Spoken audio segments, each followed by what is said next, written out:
Estamos en línea hoy, gracias al profesor Jesús Lovera y Gustavo Hernández del IDICI, que es el Instituto de Investigación de la Información y la Comunicación de la Universidad Católica Andrés Bello. A propósito, bueno, que siempre estoy en línea con la universidad y estamos pendientes de todo lo que están comunicando. Y las semanas atrás, el IDC compartió una nota de prensa a través de Luca Vista y que también fue publicada en Estamos en Línea sobre las preferencias del entretenimiento digital frente al presencial, que realmente es el resultado, una de las conclusiones de este estudio, que es la encuesta nacional de consumo de cultura de este año, donde bueno, está esta alianza entre el IDICI, la Universidad Católica, el Observatorio Nacional de Cultura, el Observatorio Nacional de Comunicación y Cultura y el apoyo técnico también de los amigos de Delfos, ¿no? Pero primero darle la bienvenida y las gracias a los profesores por estar con nosotros. Gustavo, Jesús, muchísimas gracias por estar con nosotros. Am, pues, qué mejor que ustedes para que hagan un primer abreboca sobre lo que es el estudio y por qué es importante esta data, porque a veces estamos en el tema de la oferta y de la demanda, pero a veces muchos preguntan, bueno, ¿y qué puedo traer de nuevo en el tema del entretenimiento? Pensando en los teatros, pensando en los museos. Pero bueno, ustedes hacen un estudio mucho más profundo. Hay datos que rescatar allí, pero quiero que vayamos avanzando poco a poco con eso. ¿Por qué hacer este estudio y desde hace cuánto tiempo lo hace el Instituto Gustavo? Bienvenido. Muchas gracias, Alberto, y a todos los que nos están escuchando y viendo. Fíjate que si hablamos del siglo XX, te diría muchas gracias, Alberto, y gracias por los escuchas, los radioescuchas. Pero en esta hibridad tecnológica nos permitimos hablar y decirnos pues que estamos escuchando y viéndonos a la vez. Así es. Esto es interesantísimo. Entonces, tu pregunta inicial, ¿por qué este tipo de estudio es muy interesante? Porque muy pocas veces se pregunta. Y te lo puedo mencionar en dos niveles, rápidamente, ¿no? Un primer nivel tiene que ver con la universidad a la cual yo represento, una universidad, la Universidad Católica Andrés Bello, y como director del IDICI, el Instituto de Investigaciones de la Comunicación y la Información, desde nuestras líneas de investigación, son seis importantes que tienen que ver con políticas públicas de comunicación, libertad de expresión, organizaciones, comunicación y cultura visual, comunicación organizacional, gestión del conocimiento. Fíjate tú que te he hablado de un elenco de líneas que trabajan a favor de la investigación empírica para poder reflexionar luego sobre la realidad nacional e internacional, porque esto no es solamente verse el ombligo y estudiar solamente lo que está pasando en el país. Una universidad y un instituto, cualquiera que tenga su perfil, que no genere investigación, es un instituto que esté solamente, y esto no es nada malo, que está reflexionando ex post facto, con investigaciones de otros y haciendo inferencias de otros estudios. Eso también es lícito. Pero un instituto tiene que tratar de hacer investigación empírica para responder, aquí me voy al otro nivel. No Mm. solamente a lo académico, a la transferencia del conocimiento, al reforzamiento del saber entre grado y posgrado en comunicación, sino también pensar en el país en términos de fortalecer políticas públicas en comunicación y cultura, fortalecer en el país todo lo referente a la alfabetización mediática e informacional, fortalecer en el país la reflexión sobre familiar en todos los ámbitos de las mediaciones sociales y culturales, qué impacto tienen estos datos y cómo lo podemos reflexionar y construir juntos estrategias para poder entonces convivir con las industrias culturales, con la comunicación digital y no caer en el pesimismo tecnológico, en el pesimismo que hay en torno a la tecnología, de que llegaron para invadirnos y el ciudadano no puede hacer nada. Por lo Claro. tanto, nuestra investigación apunta hacia un replanteamiento de la visión entre la universidad y la sociedad, ¿no? Y un instituto y la sociedad. Lo hace cualquier instituto del mundo, por cierto, Albert, no estamos inventando el agua tibia, pero es necesario seguir insistiendo. Estas investigaciones no estamos inaugurándolas nosotros, estamos actualizando investigación sobre el área de consumo cultural que se viene desarrollando en la década de 90, pero que se desarrollaba periódicamente, no había una constancia con respecto a la actualización de esta información que obviamente de acuerdo a los 90 y de acuerdo a este siglo XXI que estamos viviendo, ha cambiado de manera superlativa. Claro, Gustavo, pero es clave eso que, sobre todo el título de estudio que acabas de decir, porque primero en la constancia de tener data nueva, de poder medir lo que está pasando realmente, nos aleja de la visión simple del título. Eso de estudio del consumo. Si no tenemos estos tanques de pensamiento que a la vez son capaces de medir y de entender qué está pasando en el terreno real, pues nos quedamos en un simple consumo. Vamos a ver qué nos van a traer en el cine, vamos a ver qué van a traer en el teatro, vamos a ver qué van a colocar en Spotify, vamos a ver qué música va a sonar en la radio o qué música va a sonar en YouTube. Y me vuelvo un consumidor, un simple espectador. Y aquí es donde, ahora que mencionabas el siglo XX, eh, decíamos, bueno, nosotros que venimos de la radio, este tema del uno por uno y del hecho en Venezuela, en unas defensas que a veces tú decías, esto es un poquito de populismo, no hay una integración real en una política clara donde yo pueda disfrutar de un C4 trío, hablando de los recientes ganadores de Grammy, y también puedo escuchar un Bad Bunny, pero también puedo escuchar un Simón Díaz, y también puedo escuchar un Giordano, un Ricardo Montaner, la gaita zuliana. O sea, siempre tenemos que, nos quedamos en eso o todo o nada, ¿no? Entonces, pero creo que el trabajo que ustedes están haciendo de medir nos da otra realidad. Pero el título sugerente que colocó el equipo de Lucavista sobre los venezolanos estamos prefiriendo lo digital a lo presencial, Uh -huh. dice, ¿no estamos dejando por fuera el consumo nacional o es que todos nos estamos amoldando a este mundo digital y por eso también buscamos espacios nacionales dentro del mundo digital? Eso lo puede contestar Jesús. Adelante, eso. Vamos a darle un poquito. Fíjate, Alberto, a tenor de las ideas que estaba expresando el profesor Gustavo, precisamente nosotros como Instituto de Investigación desarrollamos investigaciones empíricas y precisamente bajo este precepto nace esta encuesta nacional en consumo cultural, cuya principal intención fue, digamos, recopilar toda esa información sobre los diferentes hábitos de consumo, preferencias y formas de participación que tiene la población venezolana en cuanto a actividades culturales. Con esto te quiero decir que esta investigación buscó conocer qué está haciendo actualmente el venezolano para entretenerse, para su recreación, para su cultura. Su propósito básico fue caracterizar y entender esos comportamientos venezolanos que tiene actualmente la población del país, para, digamos, tratar de identificar esas necesidades, esas demandas reales que tiene la sociedad, que no solamente nos vamos a circunscribir en consumir lo que tenemos, sino que también vamos a hacer una búsqueda de lo que queremos. En ese sentido, esta encuesta en consumo cultural busca, digamos, evaluar ese impacto de las políticas culturales que actualmente existen en el país. Como bien lo expresó Gustavo, esta es una investigación empírica que no solo parte de la reflexión, sino también del discernimiento a profundidad en torno al tema de la cultura en el país. Porque al fin y al cabo, la cultura sirve como un indicador para pensar, para analizar y comprender nuestra propia realidad. Con la cultura podemos entender cuál es la calidad de vida que tiene el venezolano, qué está haciendo, digamos, para dispersarse a tenor de toda esa coyuntura que existe en el país.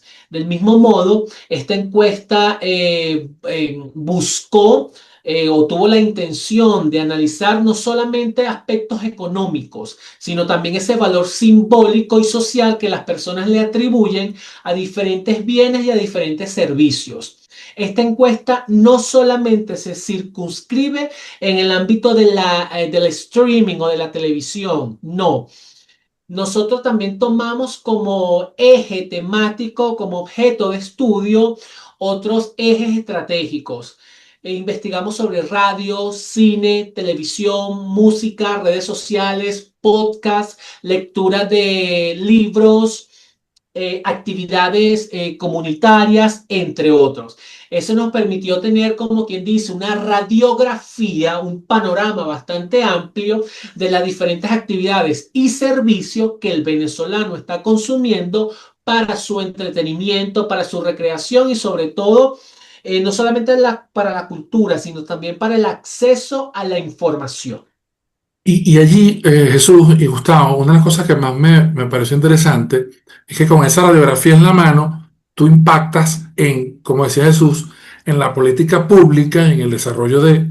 Porque, bueno, a veces, como venezolano, te da dolor ver museos, teatros vacíos, quebrados, unos con muy poca asistencia, y vemos esto que he llamado yo previo aquí, que por aquí lo escribí, el impacto de la brecha digital y de la brecha cultural entre lo presencial en el venezolano. No es el mismo nivel de acceso a la cultura que tiene un venezolano que esté en Caracas, al que esté en San Cristóbal, al que esté en Margarita, al que está en Ciudad Bolívar, al que esté en Maracaibo, al que esté en Coro.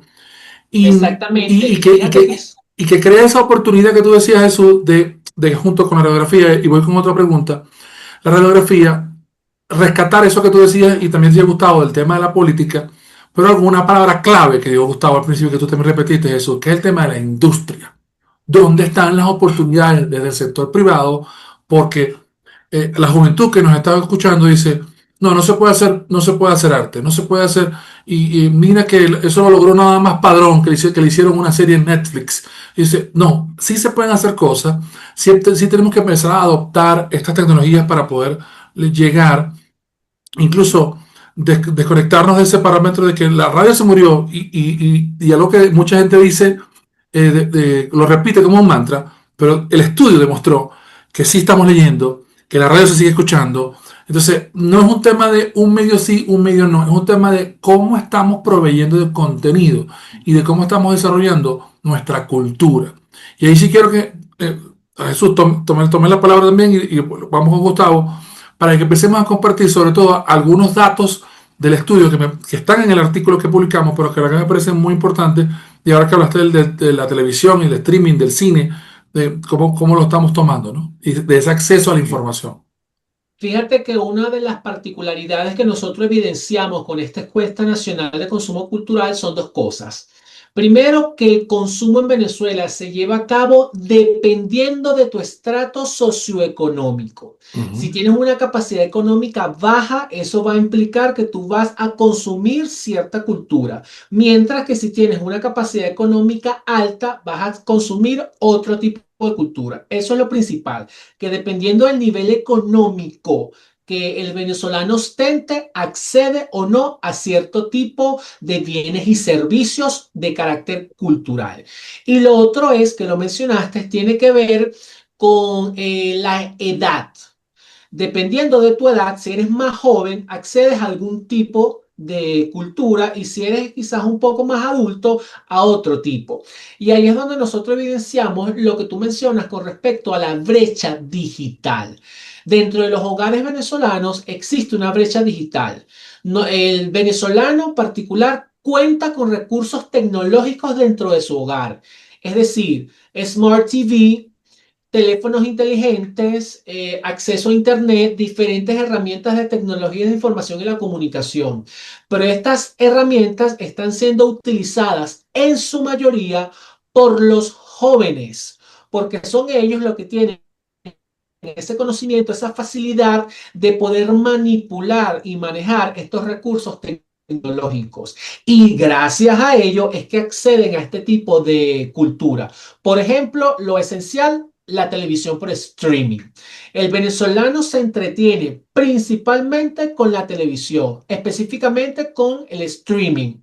Netflix lidera estas plataformas, después está Magic, Disney Plus, HBO y Prime Video. Son las principales, pero las edades jóvenes son las que consumen más este tipo de actividad. Mientras que los adultos mayores, no acceden tanto a este tipo de tecnología porque carecen de las competencias necesarias para poderla manejar. Y es precisamente allí donde vemos la brecha digital. ¿Ok? Esa, digamos, desconocimiento de ciertos recursos tecnológicos por la edad. Esos son los principales hallazgos. Claro, También, y hay un dato importante que también destacamos gracias a Fitelben y que ustedes también, evaluando el escenario, rescatan, y es este tema de la aparición de Magis y de otros elementos, de otras plataformas que son ilegales, que están haciendo piratería, bueno, que finalmente están disponibles, pero que sirva esto como para recuperar y para retomar el tema ante la audiencia de que, bueno, de que estas plataformas ponen en riesgo tu televisor inteligente, ponen en riesgo tus datos, porque finalmente estás accediendo a través de piratería en el mundo digital, ¿no? y fíjate Pero, que una de las razones por las cuales el venezolano accede a estas plataformas pirata no es por carencia de recursos económicos, porque muchos de los venezolanos tienen para pagar esto, sino que como no cuentan con cuentas bancarias extranjeras o no tienen tarjetas de créditos en divisa, no pueden afiliar y tener una cuenta, digamos, totalmente legal. Entonces, debido a esta privativa, ellos utilizan algún intermediario en el cual contratan esta cuenta pirata para poder tener ese entretenimiento. Al venezolano le encanta la visión por streaming y lo que son series de televisión, películas de acción, de terror, el K-pop que está muy de moda, se está consumiendo muchísimo dentro de los hogares venezolanos. Entonces aquí vemos que no es que el venezolano accede a estas cuentas piratas porque no tiene dinero, no, sino que existen otras circunstancias que lo obliga a recurrir a este mecanismo. y es interesante y agradezco ese comentario porque nos ayuda a dar información a la audiencia en sinergia de fuentes. En el caso de ustedes que vienen de la comunicación y de la cultura, y nosotros que venimos de la tecnología, hoy, y lo vamos a hacer pronto en esta nueva modalidad que nos va a permitir YouTube, de colocar cursos en nuestro canal de YouTube, vamos a colocar unos videos para que usted vea como cualquier venezolano en este momento, con bolívares en una cuenta en Venezuela, a través de un pago móvil y a través de cualquiera de las plataformas que tenemos aprobadas por Sunacrip, puede tener una tarjeta de débito virtual asociada a criptomonedas, a dólar digital, y de una manera muy sencilla va a poder hacer el pago correspondiente de esos 4, 5, 6 dólares mensuales, y lo va a poder hacer con sus ingresos en bolívares de una forma segura, y va a poder tener su cuenta dentro de su hogar o dentro de su negocio, cuando si así lo requiere, pero pronto eso lo vamos a estar compartiendo por aquí. Eso, Gustavo, ¿cómo, cómo muestra el estudio? Ahora que ya hablamos de televisión y de streaming y soltamos esas perlitas de la radio y de los libros, pero puedes ir a profundidad un poco más de esa información. Sí, cómo no. Fíjate que cuando Jesús hace un rato habló sobre el consumo, sirve para pensar, Ujú. esa es la tesis nuestra. Si la tesis no puede ser el consumo cultural como un mero acto descriptivo académico, porque no tiene un sentido, no va a tener un sentido, una orientación, una llegada. Cuando yo entiendo que el consumo tiene que servir para pensar, y esta expresión no es mía, una expresión teórica de Néstor García Canclini, en un libro llamado, que tiene que ver con las culturas híbridas, en la década de los 90, dejo esta frase, esta frase emblemática, como en medio del mensaje de McLuhan, dejo esta que el consumo sirve para pensar. Mm. ¿Qué significa? Que estamos descentrando los medios de comunicación tradicionales y online, estamos descentrando todo para irnos hacia la audiencia, hacia el prosumidor, hacia el que produce y recibe contenido. ¿Qué Así es. significa? Que la lectura, que esta encuesta marca un hito muy importante en el estudio de la investigación en comunicación en Venezuela, en el entendido de que los datos están dirigidos a desarrolladores de contenido. Alberto, un desarrollador de contenido toma en cuenta estos datos y hay una reflexión profunda y extensa sobre la presencia de tecnologías móviles, de video streaming, de televisión inteligente en el hogar. Así es. Es para que reflexionen. Esto no es una cuestión de los académicos y de una élite que piensa esto. Esto es para los venezolanos. Esta misma cifra, esta misma tendencia que observamos en el estudio, que hay una migración de las tecnologías hacia el hogar y una menguada participación en el espacio público, por decirlo de alguna manera, no significa que estamos generalizando, pero en algunos sectores sí, como en el cine, en el teatro, más no así en las actividades culturales tradicionales, carnaval, Semana Santa, que son muy identitarias de la población venezolana. En el caso de estas tecnologías, no quiero ser tan pesimista como Byung-Chul Han, que habla sobre la sociedad del cansancio, no me pego allí. No, sí me pego a la tesis de que debemos pensar el consumo en un proceso, no como un producto negativo. Correcto.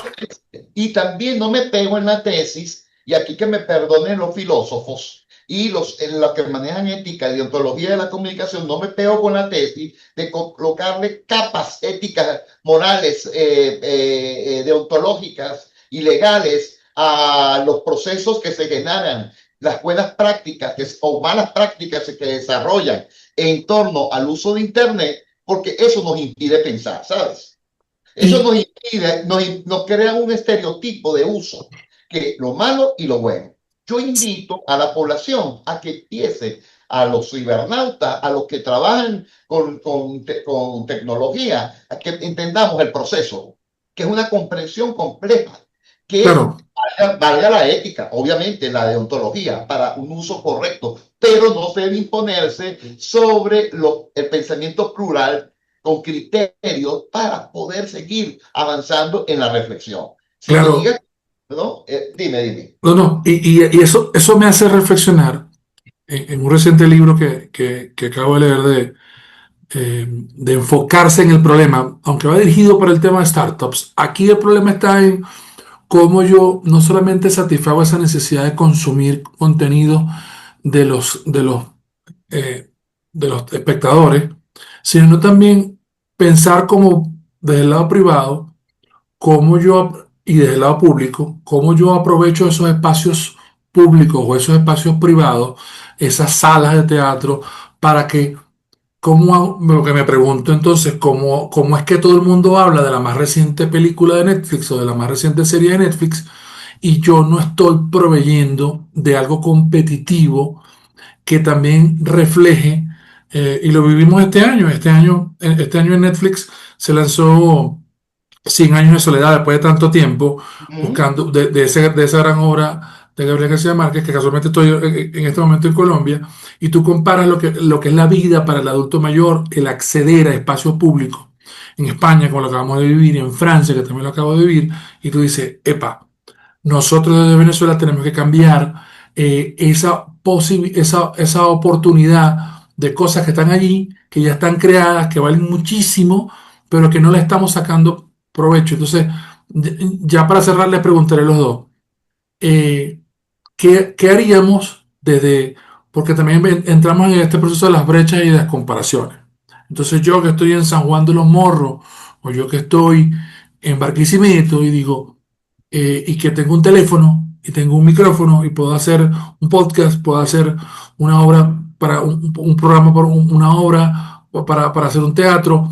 ¿Cómo puedo yo grabar eso y colocarlo no solamente en redes, sino aprovechar también mis espacios públicos?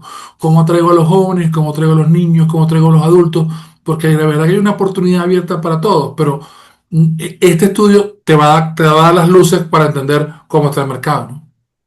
Efectivamente, esto es un estudio dirigido, bien, que tiene, este estudio se aplica, ojo, quiero hacer un paréntesis, la ética y la deontología que yo espero es una ética y deontología aplicada, no que cristalice y mineralice la reflexión crítica. Por eso te invito a los desarrolladores de contenido a que visiten un texto de Daniel Inanariti que se llama Una teoría crítica de la inteligencia artificial, dedicado a los desarrolladores de contenido que les va a permitir múltiples ideas, donde la visión crítica también va en paralelo con la visión ética de ontológica. Ahora voy a lo siguiente. Tú hablaste hace poco de la coexistencia.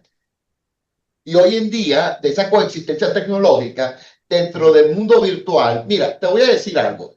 Se han generado en nuestra época, en el siglo XX, en la televisión, que se generaron múltiples géneros televisivos, humorísticos, telenovelas, series como la que transmitió sobre el Rómulo Gallego, sobre series unitarios, seriales. Bueno, si uno revisa las redes sociales, porque ese es un mundo importante que hay que entender ese proceso y no solamente el objeto, ¿no? Entonces yo digo que este proceso es importante porque hoy en día, a través de TikTok, Instagram, hay muchos que están desarrollando contenidos que de pronto en las industrias culturales convencionales no hubiesen tenido oportunidad. Géneros humorísticos de calidad. No quiere decir que no hay otros que sean deplorables. Géneros humorísticos de calidad. Géneros de telenovelas cotidianas que se manejan con una profesionalidad, con pocos recursos, seriales educativos de los propios prosumidores. Estamos en un momento importantísimo para la humanidad, para que desde la academia colaborar. Somos un granito los de la academia mundial, pero en el caso de la Universidad Católica Andrés Bello y el IDICI, colaborar con estos desarrolladores de contenido. Mira, en tu programa que tú estás desarrollando es formidablemente importante para los que están en este mundo digital y para los desarrolladores de contenido, que ha sido el tema hoy mío contigo. Estamos en línea con ellos, siguiendo el título de tu programa. Y yo te puedo decir que es importante que a través de tu programa estimules este pensamiento y el acercamiento de los que están desarrollando contenido, porque son los prosumidores que van a orientar. Esos sí son los que están en el ámbito de las narrativas transmedia, en las narrativas que nosotros no, tú y yo en nuestra época solamente eran lineales de un emisor a un receptor. Hoy no, somos todos y todos. Y eso hay que organizarlo y tratar de crear comunidades de interpretación digital a favor de este trabajo que estás haciendo tú y todos los que están alineados a la visión creativa, ponderativa de las industrias creativas o infomediáticas digitales. Así es, Gustavo. Jesús, y ya para cerrar, hace una semana tuve la oportunidad aquí en Bogotá de conversar con gente del equipo de TikTok de Latinoamérica. Y de verdad que es parte de lo que dice Gustavo. Puedes proveer un contenido muy creativo, más económico y lograr impactos nunca soñados, ¿no? Aquí se abre una oportunidad. ¿Cuál es esa oportunidad para que la cultura se vea? Para que de cada rincón de Venezuela pueda llevar su expresión cultural única y universal para todos. ¿Cómo aprovechar el estudio? Alberto, te propongo algo. Cuando tú dices estamos aprovechando, y perdona que te interrumpa. Adelante. Estamos en línea, colochamos y la academia, nosotros acá conversando. Eso seguro que sí, seguro que sí. Me gustaría traer a esos ejemplos que están produciendo en las redes, ¿no? Estamos a la orden, todos acá, para trabajar conjuntamente y acercarnos y dialogar con los jóvenes. Que es importante, no nosotros a vernos el ombligo, sino con los jóvenes a favor de una democratización globalizada de todos estos contenidos. Claro, ¿no? Y aprovechando eso también, Gustavo, de darle esta luz, por eso le hacía la pregunta a Jesús, darle esta luz a esa parte de la comunidad que está offline, que está fuera de línea, claro, en esas diferentes ciudades del país, ¿no? Adelante, Jesús. Claro, superlativo. Jesús. Es que fíjate que uno de los resultados que arrojó esta encuesta es que aquellos venezolanos que no acceden a algún tipo de consumo cultural no lo hacen por cuestiones económicas, simplemente lo hacen por desinterés o en su defecto porque no tienen el suficiente tiempo para invertir en ese consumo cultural, ya sea porque están trabajando, es la gran mayoría de las personas que accedieron a esta encuesta, o en su defecto porque están llevando al mismo tiempo estudios y trabajo. Entonces son personas tan ocupadas que simplemente no tienen el tiempo suficiente para acceder a este tipo de consumo cultural. No es una cuestión económica, es una cuestión sobre todo de tiempo. Aún así, el más del 70% de la población venezolana está accediendo a cualquier tipo de consumo cultural para su entretenimiento, ya sea cine, radio, televisión, streaming, el uso de teléfonos móviles, etcétera. El venezolano consume cultura para su recreación, para su ilustración, para su información, etcétera. Una de las importancias que se debe resaltar de esta encuesta es que los resultados y los hallazgos que nosotros obtuvimos no son simplemente para la academia, no es simplemente para hacer una interpretación y un discernimiento a profundidad, sino para que esas productoras de televisión, Exacto.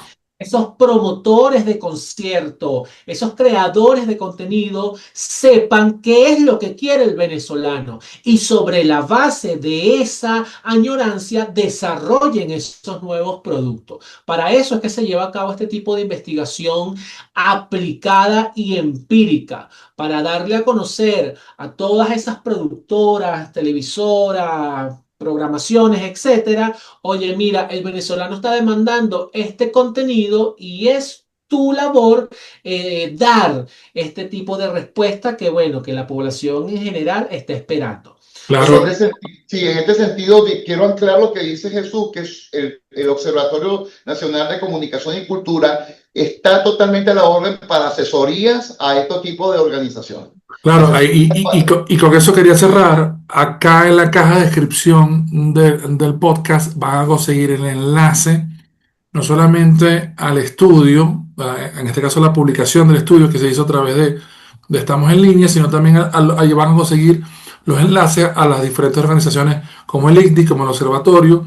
Y bueno, y cierro tomándoles la palabra. Creo que tenemos que tener esta conversación con creadores de contenido claro, y, y poder desarrollar en lo sucesivo algo que también hemos visto desde el punto de vista digital con nuestro querido amigo Carlos Jiménez de Tendencias Digitales y es ver la oportunidad, porque detrás de esta conversación hay, pero como ustedes decían, diferentes productoras, pero también están los videojuegos, pero también están los libros, pero también están los teatros, o sea, el mundo de la cultura, que hoy en día el mundo de la cultura forma parte del desarrollo no solamente personal y profesional, sino también de una gran herramienta que es la que usa el resto del mundo, de una gran herramienta de salud mental para lograr el entretenimiento total. que es tan Fíjate, importante. Alberto, antes de finalizar, me gustaría expresar que el próximo martes 25 de noviembre, aquí en las instalaciones de la Universidad Católica Andrés Bello y en el marco de la FLOC, que es la Feria del Libro del Oeste de Caracas, nosotros, el equipo de investigadores del Instituto de Investigaciones de la Información y la Comunicación, vamos a estar presentando públicamente los resultados de esta encuesta nacional en consumo cultural, de manera tal que todas aquellas personas, productores, periodistas que quieran conocer de manera fehaciente los diferentes hallazgos que se desarrollaron de este estudio están totalmente invitados el próximo 25 de noviembre a partir de las 9 de la mañana en el marco de la FLOC. La Excelente. Feria del Libro del Oeste de Caracas. Así es. Excelente. Jesús Lovera y Gustavo Hernández, muchísimas gracias.